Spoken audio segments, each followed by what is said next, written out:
ساعت به وقتی پراگ رسو 13 است و ما چون همیشه در همین دقیقه و شما رو با تازه‌ترین خبر و گزارش‌های تاجیکستان و جهان آشنا می‌کنیم. شعله گلخوجه هستم. روز بخیر. سرخط موضوع برنامه 19 ایون. استفاده کارت نقلیاتی در دوشنبه حتمی می شود. اتوبوس و ترالبوس های دو خط سیر مرکزی از دیروز دیگر پول نقد قبول نمی کنند. به کارت راه نمیدهند. مسافر باید چی کار کند؟ مثلا او 10 سومانی ندارد، فقط 2 سومانی. باید به اتوبوس نشیند. گنرالی قهرمان و یا منصبدار دزدی ماهر امروز پارلمانی ارمنستان مسئولیت گنرال منویل گریگاریان را قطع کرد. و سنگاندازی جنوبی تاجیکستان دستکشی افضل شدیو در ترانه نو منتقدانی در خارج بوده حکومت تاجیکستان را خائن و اهریمن خواند. و شروع میکنیم از اون که دادگاه حربی ولایت سوغد امروز دو کارمند انتظامی را به مهلت طولانی روانه زندان نمود. لطیف جان یولدوش و محمد نعیمов کارمندان ریاست امور داخلی سوغد و اداره امنیتی نویه 8 به شکنجه کامل خوجه نظرов عضو سابق حزب ممنوع نهضت اسلامی ایبدار شدند.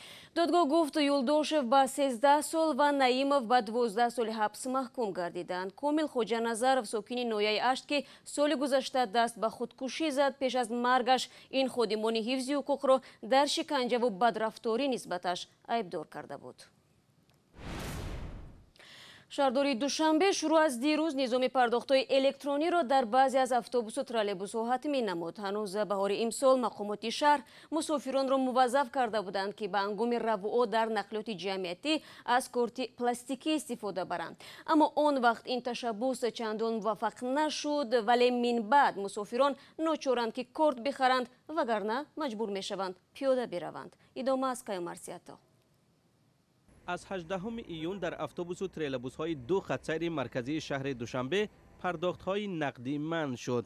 برای استفاده از نقلیات جمعیتی مسافران باید سیتی کارت و یا کارت الکترونی استفاده برند. کارمندان خدمات نقلیات آنهایی را که چنین کارت ندارند به اتوبوس و ترالبوس راه نمیدهند. برخی از ساکنان گفتند که برای استفاده از نظام الکترونی آماده نیستند. این هم در حالی است که 2 هفته باز طریق تلویزیون های دولتی درباره گذارش به نظام الکترونی اعلان های ترغیباتی نشر می شود. به کارت راه نمیدهند. مسافر باید چی کار کند؟ مثلا او 10 سومانی ندارد، فقط 2 سومانی. باید به اتوبوس نشیند. سفسطه. یک دفعه از اتوبوس استفاده کردیم. گاهی می شود که از کار می براید. اول کارت خریدگی بودیم، خیلی ساده است، می‌داره آسان برای ماشین بشیدن نکردن خیلی خوب است. اپرات می‌بینیم پول کارت می‌گذاریم میریم تمام. کارت 10 سومانی نرخ دارد. 4 سومانی پول خودی کارت و 6 سومانی دیگر در حسابش ذخیره می شود. این مقدار پول برای 4 بار استفاده از اتوبوس و 6 دفعه نشستن در ترالبوس کفایت می‌کند. ترمینال های مخصوص برای پر کردن حساب کارت ها در هر ایستگاه گذاشته شده است. در نزد این ترمینال ها اختیاریان هم کارت می فروشند و هم طرز درست استفاده از آن را نشان می دهند. ترمینال های مخصوص هستند، می توانید در اینجا کارت خود را پر کنید. تلاش نخستین شهرداری دوشنبه برای راه اندازی نظام پرداخت الکترونی در اتوبوس و ترالبوس ها در ماه اپریل امسال موفق نشد. ساکنان نخواستند برای خریدن کارت 4 سومانی صرف کنند. از طرف دیگر در نقلیات جمعیتی ولی دفتر و یا دستگاه مخصوص الکترونی فعال نبود. مسئولین میگن حالا این نقصان برطرف شده است. شهروندان شکایت میکردند که ترمینال ها کار نمیکنند.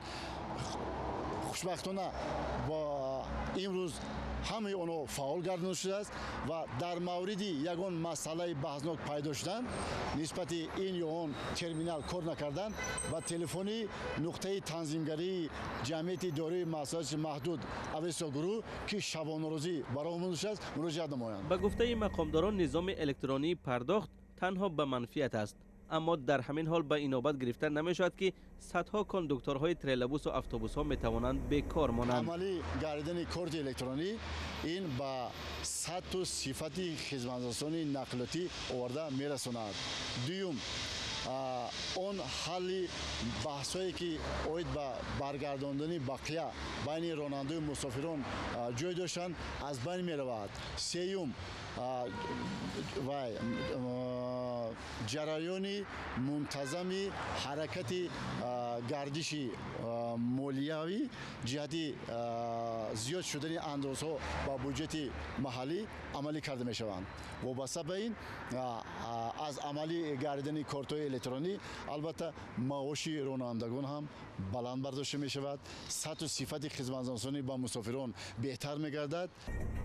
طبق نقشه تا ماه آینده همه نقلیات جمعیتی خط‌سیرهای پایتخت باید به نظام الکترونی بگذرند.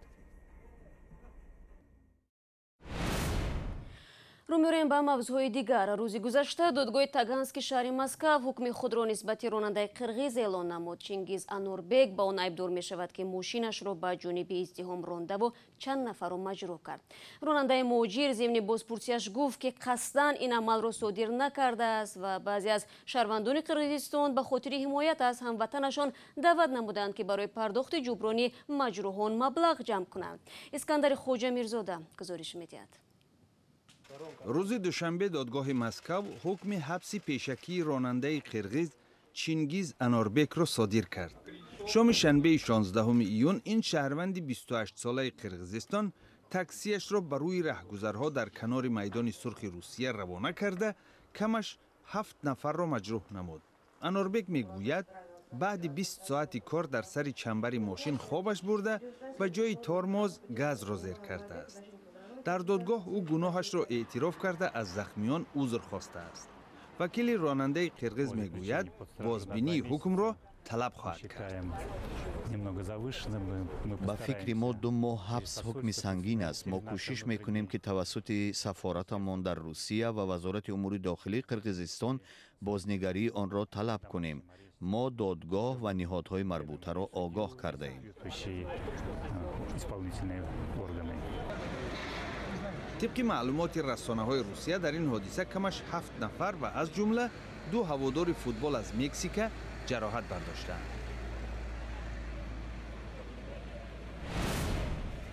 شما برنامه خبری رادیو آزادی را تماشا دارید. امروز پارلمان ارمنستان مسئولیت وکیل منویل گریگاریان را بکار کرد. قهرمان ملی که با کارنمایی‌هایش در جنگ 4 روزه قره‌باغ کوهی معروف شده است در دزدی مال و اموال ارتش متهم است.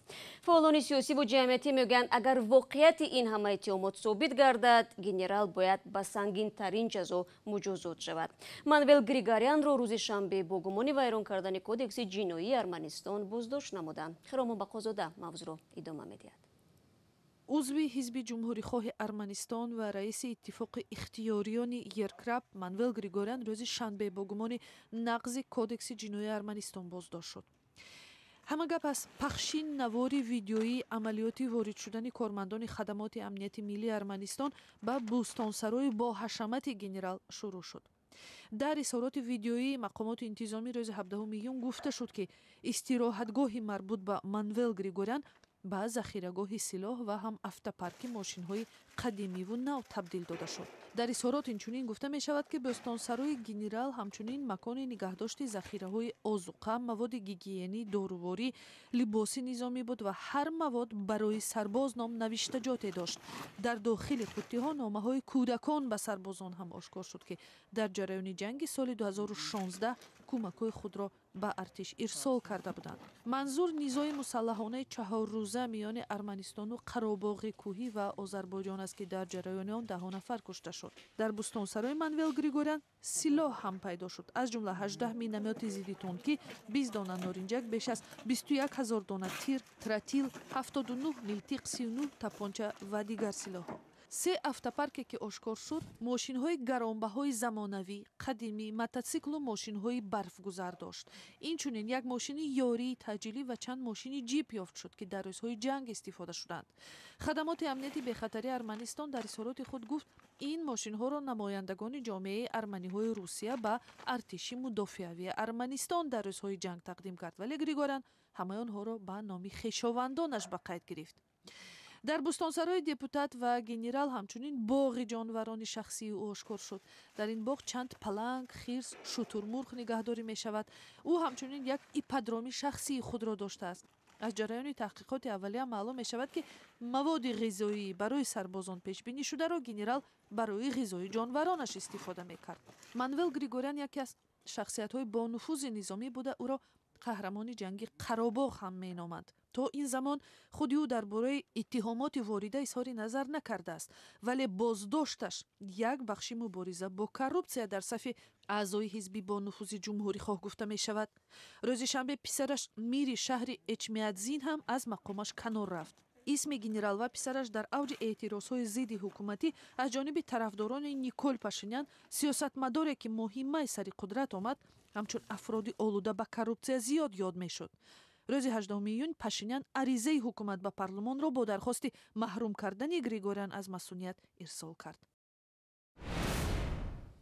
бармегардем ба Тоҷикистон. амонатбонки Тоҷикистон додани қарзҳои боимтиёзро ба соҳибкорон бо пули миллии чинӣ оғоз кард. қарз ба муҳлати то 3 сол ироа мешавад ва бозпас додани он бо пули сомонӣ сурат мегирад. ин амр ба манзури рушди ҳамкориҳои иқтисодӣ бо чин рӯи даст гирифта шудааст.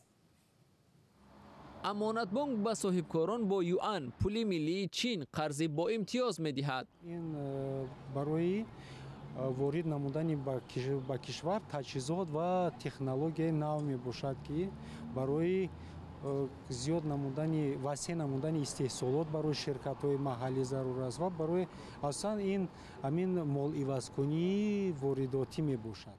ба гуфти масъулони бонк ин қарзро ба муҳлати аз 3 то 5 сол медиҳанд ва муштарӣ бо сомонӣ бармегардонад. масъалаи фоизи онро мутахассисони бонк баррасӣ доранд. ман фикр мекунам ки набояд ки нисбати ҳамон яъне фоизи меъёри фоизи бостанвили бонки миллӣ зиёдтар бошад. яъне дар ҳамин раванди 14% яъне дида шуда истодааст. ёне ки пасттар лекин баландтар ҳам намешавад. исҳоқхон сулаймонов 14 сол боз аз чину русия ва узбекистон ба тоҷикистон маҳсулот ворид мекунад. ба харид рафтан ба ҷумҳурии чин ба мо лозим аст ки пули мардуми чина, пули давлати чина бо худ дошта бошем. дар ин соҳа мо бисёр азоб мекашидем.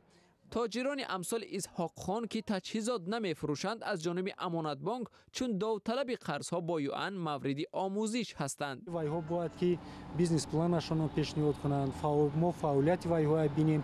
ҳамон як гарам бояд ки бошад барои гирифтани аз амин истифода бурдани аз амин қарзҳо.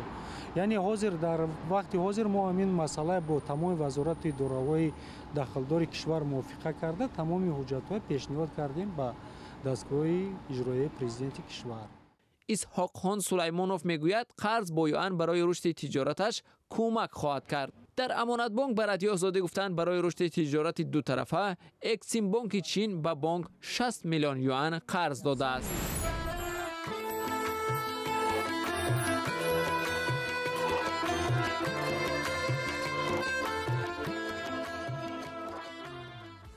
афзалшо шодиев сарояндаи маъруфи тоҷик ва раҳбари филармонияи давлатӣ дар як таронаи тозаи эҷодаш мунтақидони дар хориҷ будаи ҳукумати Тоҷикистонро хоин ва аҳриманд хонд.